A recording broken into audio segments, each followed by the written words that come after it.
পড়লেও কিছু কিছু ঘটনার সাক্ষী আমরা হয়ে যাই। আর তেমনই একটা ঘটনা এখন আমাদের সামনে।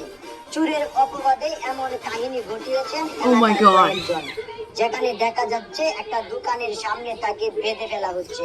আসলে সেই কারণটা কি সেটা জানতে চেয়েছিলাম, আর সেখান থেকে যে ঘটনাটা আমরা জেনেছি তার জন্য মোটেই প্রস্তুত ছিলাম না। দোকান থেকে প্রায় 50,000 টাকা বাকি খেয়েছেন। মাত্র 26 তারিখের ব্যবধানে কয়েকদিনে সে কোটিপতি বনে যাবেন এই আশায় এখন হামস্টার থেকে লক্ষ লক্ষ টাকা ইনকাম করতে ব্যস্ত অনেকেই।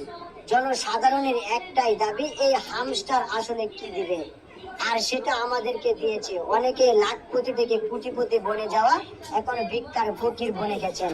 সামান্য একটা দোকান থেকে 50,000 টাকা বাকি নিয়েছিলেন।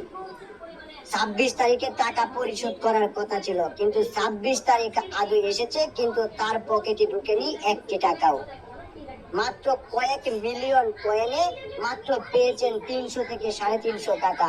আর দোকান বাকি যেখানে 50,000-এর, আর দোকান বাকি যেখানে